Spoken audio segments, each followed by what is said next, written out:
Hello, it's Andy Graham of Hobo Traveler. I'm in Lomé, Togo, West Africa, and I just read an article yesterday, from the New York Times, I think. I try to key in on the New York Times or any major newspaper because most of the other stuff is just gossip. But this is an interesting thing. It says, to protect foreigners, Afghanistan shuts down their hangouts. And it's going to show you a picture of what looks like a pretty rough place to be, but that must be some kind of hangout. Table Talk in Kabul is one of the several restaurants told to close after election. Okay, so here I am at what's important about this is something I've alluded to or written about, I talk about all the time. If you stay in a 5-star hotel outside the USA where there's any kind of violence, whether it's, Mexico, classic, they sequester, they kidnap all the time. All of Central and South America there's kidnappings. In the India you got all these terrorist things happening, you got all these, in the Southeast Asia, you got a mixture of terrorists, right? You got terrorists from all different countries.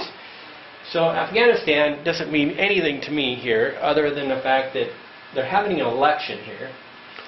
And because they're having an election, Afghanistan, in relatively great intelligence, is shutting down what I call like the expat center of the universe, or backpacker center of the universe, or your tourist bubble.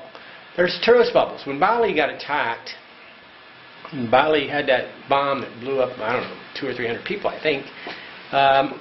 What it was is at a disco that was full of foreigners. Okay, so there's these communities. So what happens is the rich and famous, or wannabe rich and famous, or whatever, they always congregate together in certain areas. And then what they do is they become a target. Now, if you study Colombia, I went to Colombia when they acted like the narco traffickers were kidnapping everybody. And this is 13 years ago. Now it's a safe place to go. But then everybody was telling. But, they didn't kidnap backpackers because backpackers are small. We wouldn't be considered kind of tacky to get us. So what they did is they got the multinational oil companies where nobody felt sorry for them.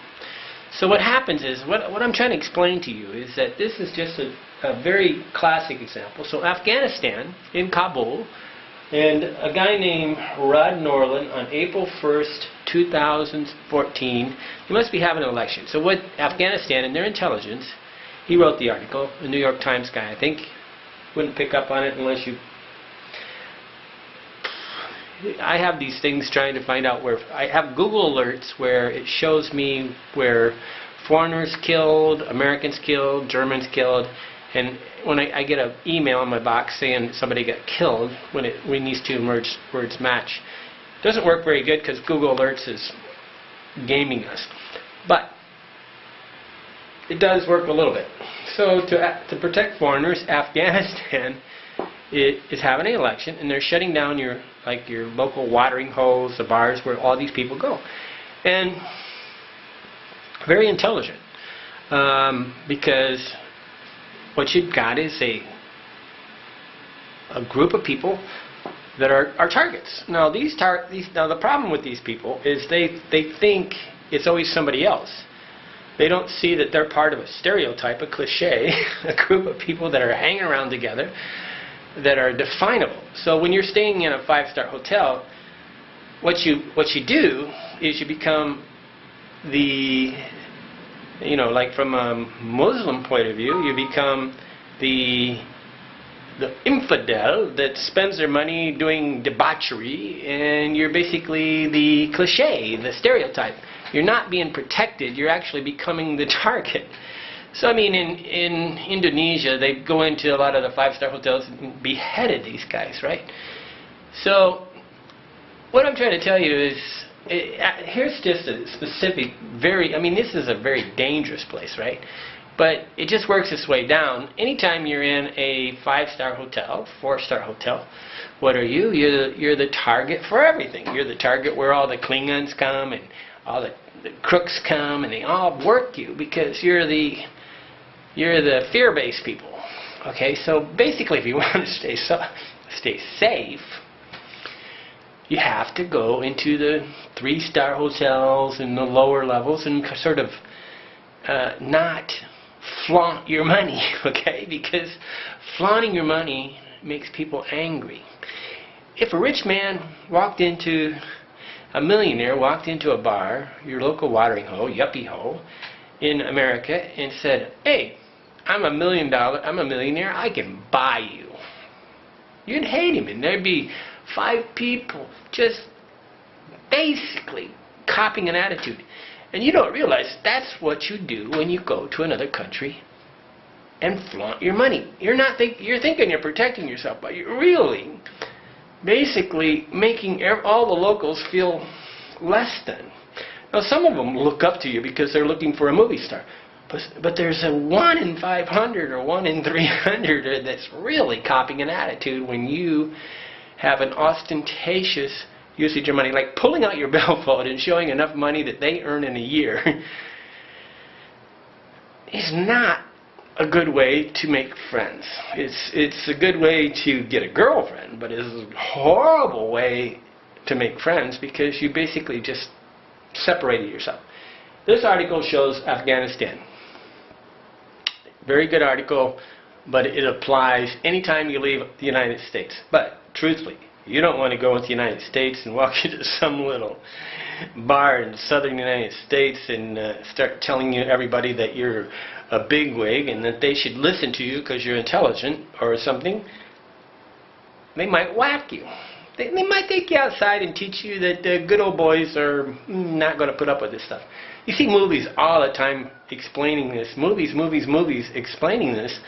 But somehow there's a willful blindness like, oh, it don't apply to me. But it does.